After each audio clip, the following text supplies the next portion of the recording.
In the very beginning of my class, I would like to introduce myself. I am Deepak Sharma. I have passed my SSC and HSC examination from Nek Murad Alimuddin Government High School and Pirganj Government College respectively. Then I myself got admitted into Haji Muhammad Danes Science and Technology University, from where I have completed my graduation and post-graduation in the Department of English. I am really happy to get such kind of opportunity to take class in this institution. Now, I will discuss some basic rules right from of verbs. In our last class, I have discussed some rules, but today I will discuss the other rules. We can easily memorize which words denote present indefinite tense. Say for example, Runa is good. In this sentence or in this phrase, we can see RUNAESGOOD.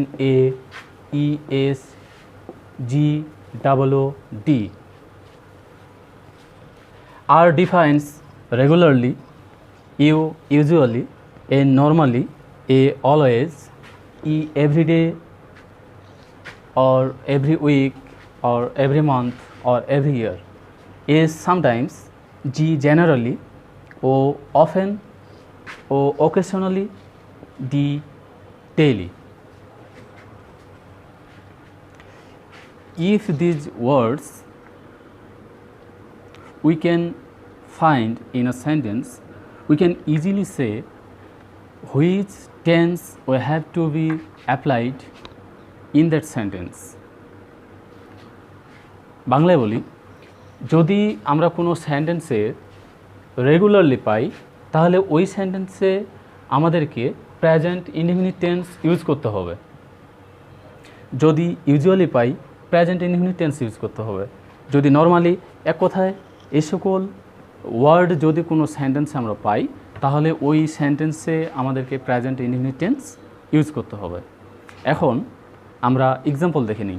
আমরা example দেখতে পাচ্ছি যে হি go to school regularly. আমাদেরকে সবসময় লক্ষ্য রাখতে হবে যে ওই সেন্টেন্সে প্রেজেন্ট ইনডেফিনিট টেন্সকে নির্দেশ করে ওইরকম কোনো ওয়ার্ড আছে কি না। আমরা দেখতে পাচ্ছি রেগুলারলি আছে, কারণ আমরা একটু আগে পড়ছি যে রুনা ইজ গুড। এখানে আর ইকুয়াল আমি লিখেছিলাম যে রেগুলারলি থাকলে ওই সেন্টেন্সে প্রেজেন্ট ইনডেফিনিট টেন্স ইউজ করতে হবে। তার মানে আমরা রেগুলারলি খুঁজে পেয়েছি, এখানে তাহলে কি হবে? Present indefinite tense. আবার সাবজেক্ট দেখতে পাচ্ছি third person singular number, so answer হবে গোজ। কারণ থার্ড পারসন সিঙ্গুলার নাম্বারের পরে যদি ভার্ব আসে এবং সেটা যদি প্রেজেন্ট ইনডেফিনিট টেন্স হয়, তাহলে সবসময় এস বা ইয়েস যোগ করতে হয়। এখানে হবে গোজ। আমরা যে কোনো পড়া ছন্দে ছন্দে পড়তে ভালোবাসি, তো আমরা এখন এখানে দেখব যে বাংলায় কয়েকটা কথা লিখে আছে। এটা শুধু বাংলার ক্ষেত্রে নয়, যেটা ইংলিশে আমাদেরকে হেল্প করবে। এখানে কিছু কিছু ওয়ার্ড আছে যেগুলো থেকে আমরা বুঝতে পারবো যে ওই সেন্টেন্সে আমাদেরকে প্রেজেন্ট কন্টিনিউয়াস টেন্স ইউজ করতে হবে। যেমন দেখি, এখানে আছে বর্তমানে ইংলিশ, অ্যাট প্রেজেন্ট। দিনে দিনে English,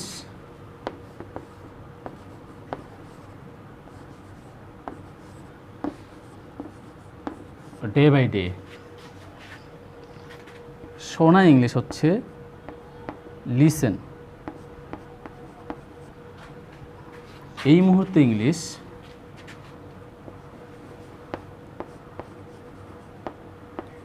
at this moment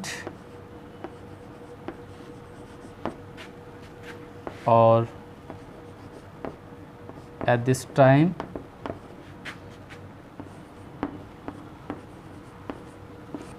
or right now.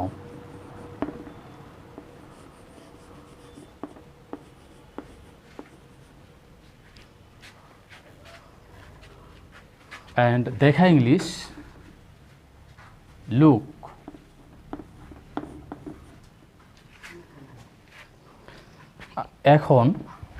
এখন ইংলিশ হচ্ছে নাও,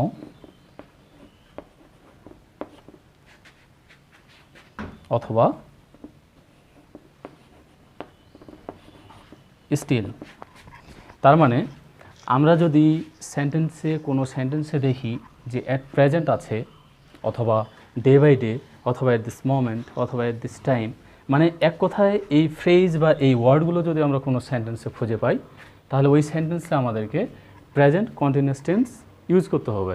তো আমরা এক্সাম্পল দেখে নিই, তাহলে আমাদের কনসেপ্ট আরও ক্লিয়ার হবে। আমরা দেখতে পাচ্ছি এক্সাম্পলে the price of daily commodities dash দিয়ে ইনক্রিজ আছে ডে বাই ডে। তার মানে লক্ষ্য রাখতে হবে সেন্টেন্সে যে ওই রকম কোনো ফ্রেজ বা ওয়ার্ড আছে নাকি যেটা আমাদের কোনো টেন্সকে আইডেন্টিফাই করে। আমরা দেখতে পাচ্ছি এখানে আছে day by day. Day by day থাকলে কি, একটু আগে যে পড়লাম ছন্দটা, দিনে দিনে দেশের অবস্থা দিনে দিনে খারাপ হচ্ছে, তো ওখানে আমরা পাইছি day by day. Day by day থাকলে কি হবে, প্রেজেন্ট কন্টিনিউয়াস টেন্স। এখন আবার লক্ষ্য রাখতে হবে এই সেন্টেন্সের হেডওয়ার্ডের দিকে, এটা সিঙ্গুলার নাকি প্লুরাল। যেহেতু সিঙ্গুলার এজন্য হবে ইজ ইনক্রিজিং।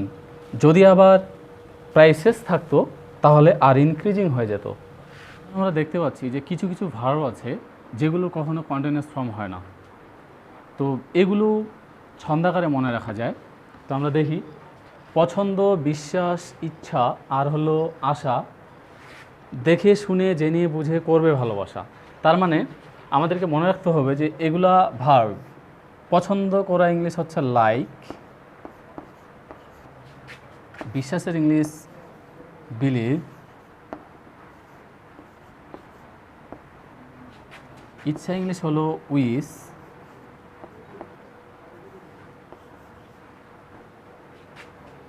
আশা ইংলিশ হলো হোপ,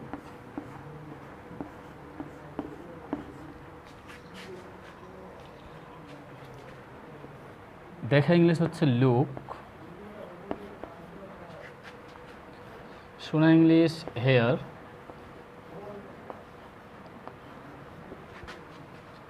জানা ইংলিশ হচ্ছে নো, বুঝা ইংলিশ আন্ডারস্ট্যান্ড,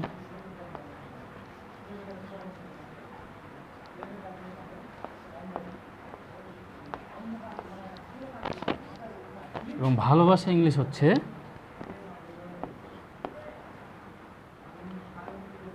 লাভ।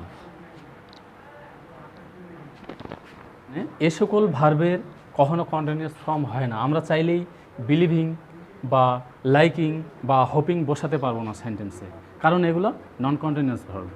তো এক্সাম্পল দেখে নিই, তাহলে কনসেপ্টটা আরও ক্লিয়ার হবে। In the sentence we can see now. আমরা জানি যে কোনো সেন্টেন্সে যদি নাও থাকে তাহলে ওই সেন্টেন্সে প্রেজেন্ট কন্টিনিউয়াস টেন্স বসাতে হয়।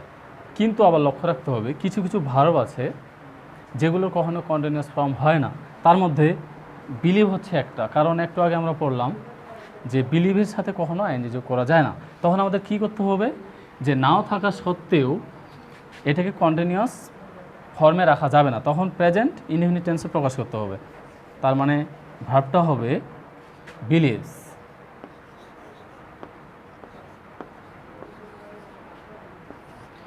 যদি সেন্টেন্সটা প্রেজেন্ট কন্টিনিউয়াস টেন্স হয় এবং যদি এই ভার্বগুলো আমরা পাই নন কন্টিনিউয়াস ভার্বগুলো, তখন প্রেজেন্ট ইনডিফিনিট টেন্সে প্রকাশ করতে হবে।